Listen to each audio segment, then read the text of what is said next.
Hey there, how's it going? Don't watch this video. This is your caveat.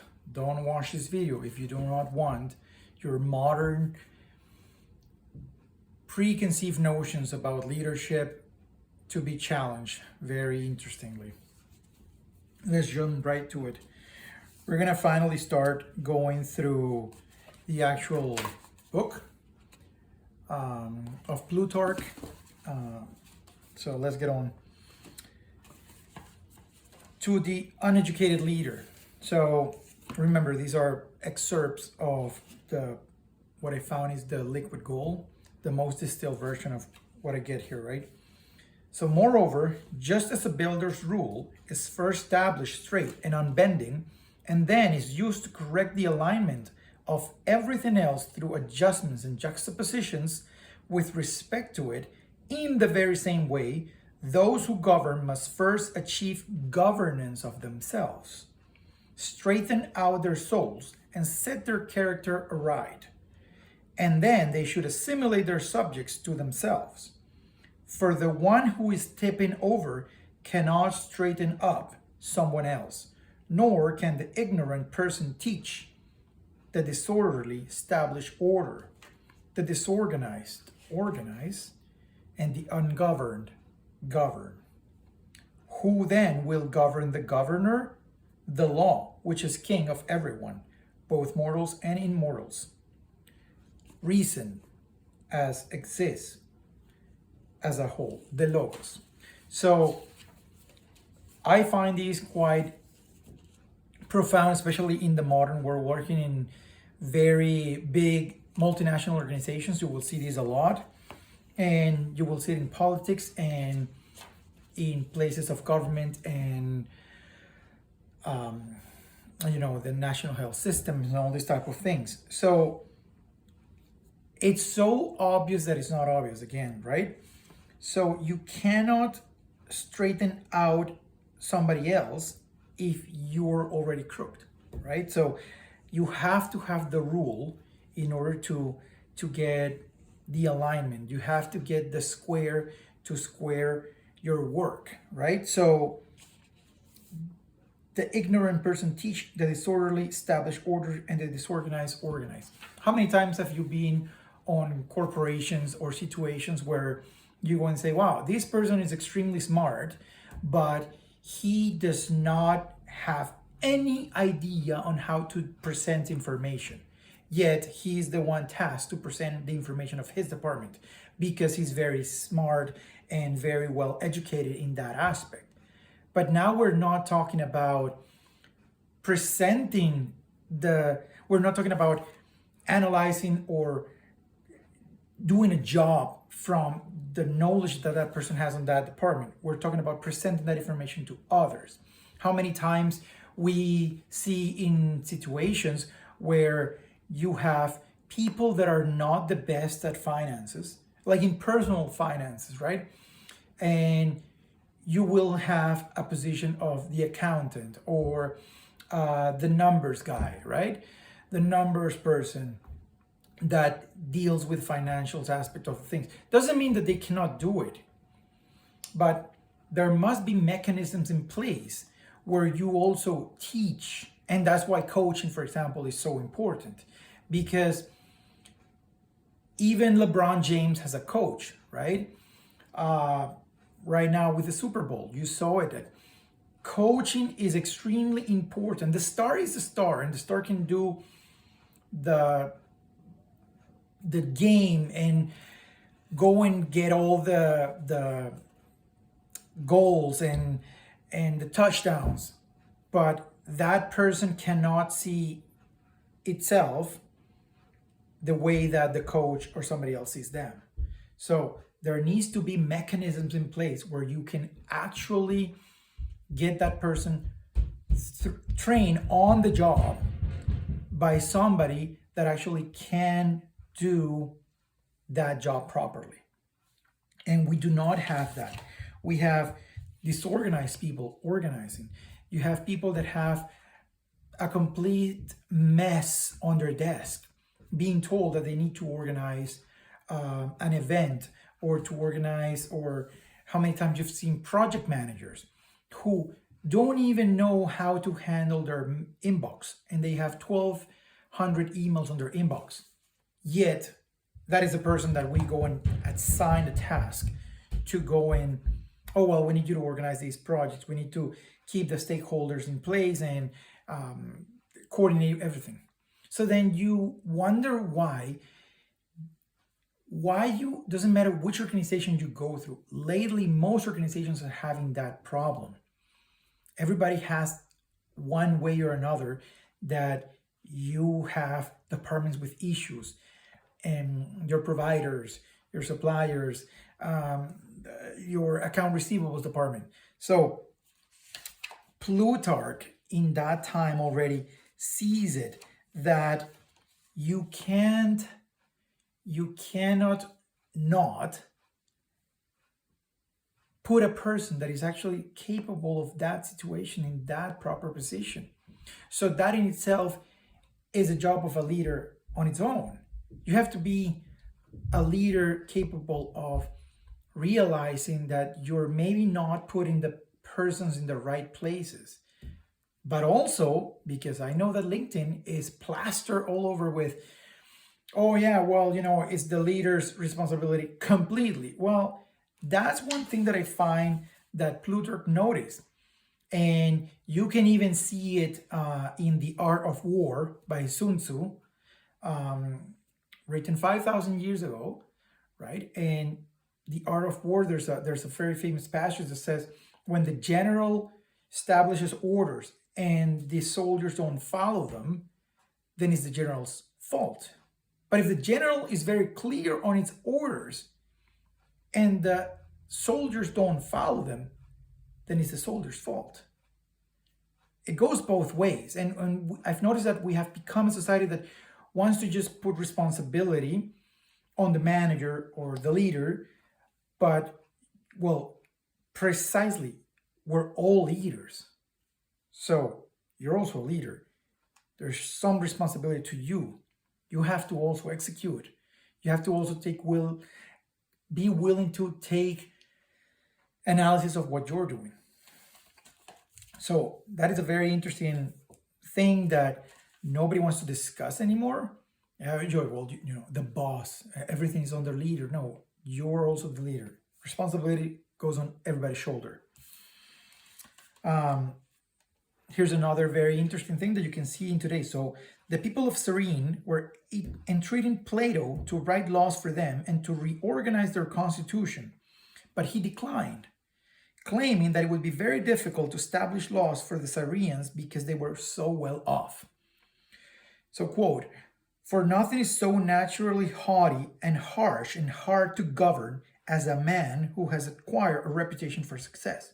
For the same reason, it is difficult to act as an advisor about governing to those who hold office, because they are afraid to accept reason as their own governor, for fear that it will make them subservient to the obligations of their office, and so reduce the benefit of their power." You see this a lot. And you see it with employees, with your own family, with friends in your places of work, in your companies, that once you get into a certain position, then you don't like to accept feedback. The best thing you can do is always look for feedback. Again, because we do not see ourselves the way others sees us, which again goes back to that coaching, right?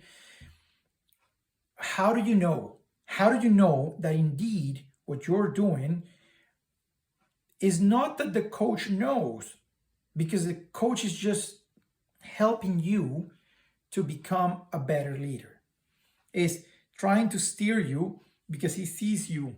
In the case, for example, basketball, he sees LeBron James has these amazing qualities, but he noticed that he is stepping on this precise point, and if he just switches 30 centimeters more, he'll get the perfect shot. So the coach doesn't know how to do that. That is the talent of LeBron James. All he's doing is just pointing it out to him that, oh, because I'm seeing the way you do not see yourself.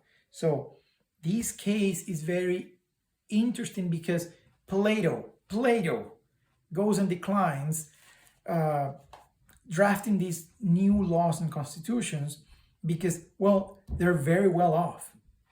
They're not going to listen to advice. So yes, they can do things way better, but are they willing? So again, everything starts with you. You can see lately on LinkedIn, everything is like, well, the leader has to be good at motivation. No, motivation should be intrinsic. Nobody should be there to motivate you. Nobody's there to just clap, just cuss. That is part of your responsibility. So you cannot just go and say, well, tell me the things in 10 different ways. It gets to a point that, no, are you willing to receive feedback? Are you willing to redraft your laws, your constitutions, your habits, your way of doing things? So again, one of those ones, right? That we think that, everything is very obvious. It's very common sense, but it's not, because we always do the exact same thing and expect different results. And how are you expecting different results when you're doing the same? But you're doing the same not because you don't comprehend the rational aspect of it. It's because of your habits. So the key point on that is, what are you doing to get that feedback? Are you actually asking for the feedback? Are you asking for, is there something else that I can do? Am I missing something? Doesn't mean that also that feedback is going to be correct, but you also have to be willing to reevaluate your actions and have a discussion with that person or those group of persons and realize that where are we? How do we move forward? Let's keep going here. I like very much this one. In truth, kings are afraid for their subjects, while tyrants are afraid of their subjects. And so tyrants increase their fear in proportion to their power. The more people they rule, the more people they fear. That one is very, obviously you can see the direct connections to modern politics. How very well-off societies, precisely, you see, very well-off societies, well, we don't have anything else to learn. We've been doing such a great job. This is an amazing country. And then therefore, the leader then becomes that uneducated leader, becomes arrogant, and becomes very secure or self-assured that he knows everything. He's not willing to realize anything. But then he becomes afraid of their subjects, because then he or she thinks that they're out to get him, right? And well, is it? How many times have you seen that in corporations? Once somebody becomes the higher up, the manager, the project manager, the VP, then you start seeing them that you say something and you question them and everything gets defensive. But caveat there, never, there's a reason why you can't bring things in a professional manner. Bring the facts and data, bring it in the most polite, decent way. We have language, grammar, rhetoric, logic. Bring your ideas very succinctly, what is it that you're actually trying to solve? What is the main challenge here? And you bring that to that leader. But that's where you will see that leaders then become tyrants. In corporate world, in government, anywhere, in the household.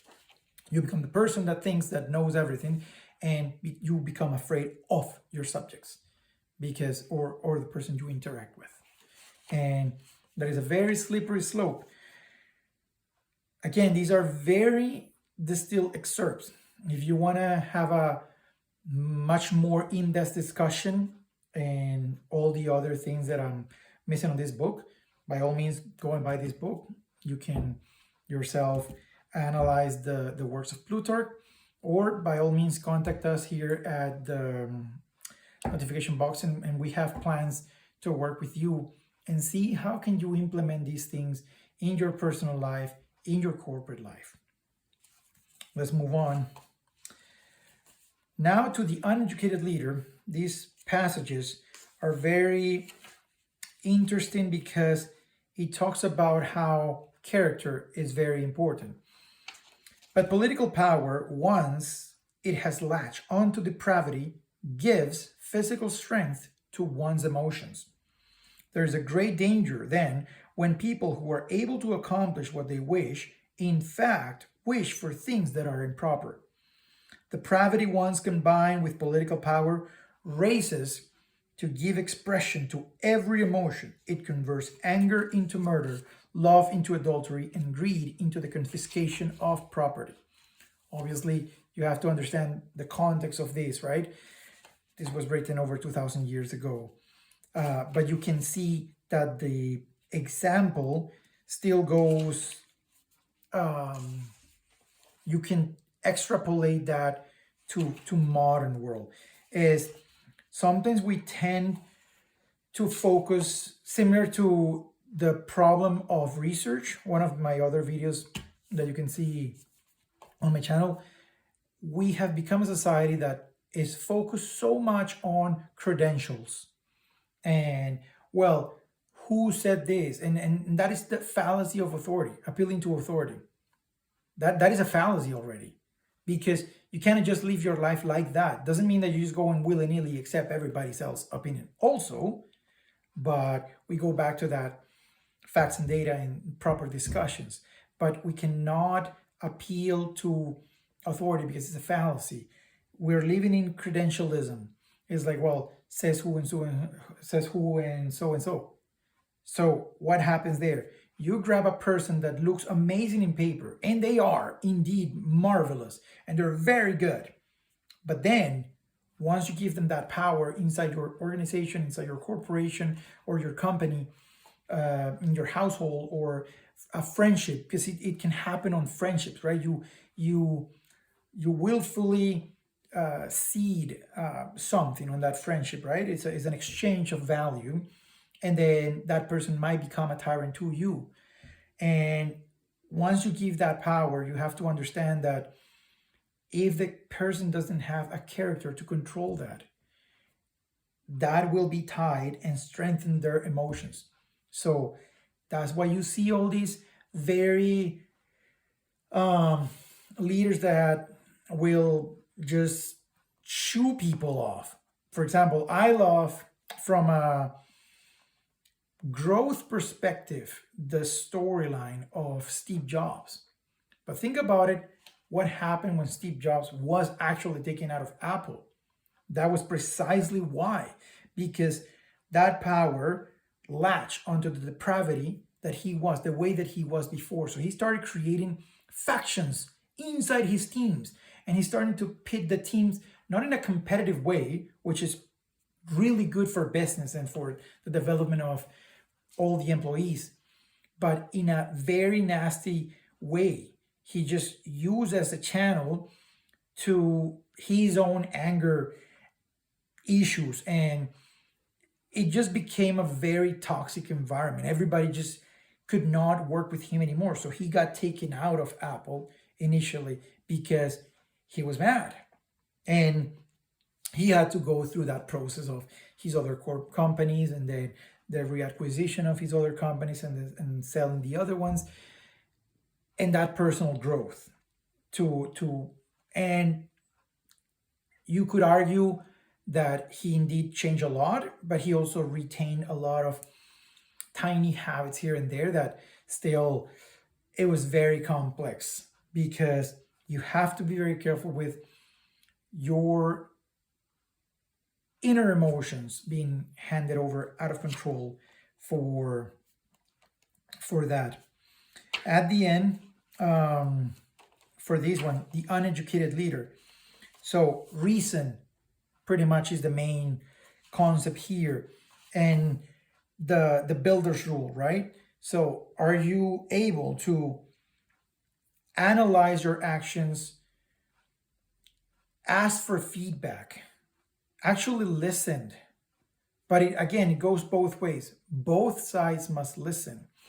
Jocko Willink, on his Leadership Strategy and Tactics Field Manual book, he talks about how you do have to have that open communication with your team, develop them, give them the opportunity of taking decisions all the time if they can. But I like, because then he goes and explains, and if you can see it from a military perspective, that's when you notice that slight nuance, that he goes and says, when you are indeed, you have to establish that relationship and that rapport between your soldiers, and in the case of military, or your employees, or your teams, or your direct reports, or your family. It gets to a point that, hey, this is how I think. Let me know how you think. Take all the decisions that you can and that you want. But then let me use a better way to say that, when defecation hits the fan, there are no more arguments. That's another thing that I've noticed, especially in LinkedIn. You can see that a lot. It's like, oh yeah, it's my time, is this and that, and the leader should give this ample, fair, but it's a very nuanced word there, fair chance to everybody. No, because when defecation hits the fan, you have to default to, hey, what we're doing is this, and everybody else has to execute. You have to tell the leader in that moment, now that leader, actually, that this is what I'm seeing, this is what I'm not seeing, these are your risks, these are your options. But there is always that moment that there will not be any discussions anymore. We have to trust each other, and you just go with it. And you have to have that loyalty of decision. Oh, the leader, this is the moment that I don't get to discuss. This is the moment that I actually have to execute and move forward and trust now the leader. And now I'm talking it in hierarchical terms. That's where you actually trust the leader, and you're like, oh, okay, well, yeah, I know that we always have this really good thing, and I can take all my decisions. But maybe there's something that I'm not seeing either. And that's why I say that we're all leaders. And that is also another type of feedback. You have to be willing to reevaluate that. And you see that all the time in corporations, right? You will see these leaders and people actually get complacent with that. Because that's why I brought the Jocko Willink book, because most of his examples are based in the military. But you see that, sadly, in corporate world, you start giving all these chances, right? Because you want to actually foster a good environment. So you give all these ample opportunities for your team members to go and take their own decisions, take their own charge, take their own responsibilities. But then they become complacent with that too. So then it gets to that point that when something happens, because there are market conditions happening, there is a request from a client that there is no time to now, oh, let's have a proper discussion, kumbaya. No. Now that person has to take a decision because it's time constrained. There's many other factors that you don't know. So you see that all the time. That hinders productivity, that hinders step, because then people are like, oh, wait. I haven't had my say. When are we going to discuss this? No, man. Now we need you to execute. Now we need you to trust us. But yes, it goes both ways. You trust your team, but your team trusts you. And everybody should have that. Everybody should realize that there's a book by John Maxwell called The 360 Leader. You are a leader on your own right, but you have to lead 360. Upwards, downwards, sideways, everywhere. And you have to establish that trust, and that trust is only you provide feedback, but you ask for feedback. You try to action on that feedback. And that is what's going to propel you to leave that part of the uneducated leader. You have to develop yourself. Always. Again, growth is not automatic. What's your growth plan? Do you even have a growth plan? You're not getting better. Just, there's a nuance of that John Maxwell always says. It's like people go and say, for example, when they've been a long time in the same position, well, I have 10 years of experience. Wait, do you have 10 years of experience, or do you have 1 year of experience repeated 10 times? And you have to be willing to be honest about that. Have you done things differently? Have you changed? Do you have a growth plan? Anyways, I hope you liked today's video. Looking forward to hearing your comments, and you don't have to put them here if you don't want. I'm not gonna be like, oh yeah, please comment. No, just the same question that I gave you on the last video. Just think, what was the most valuable piece of information from this video today? Just take one. Just take one and go with it.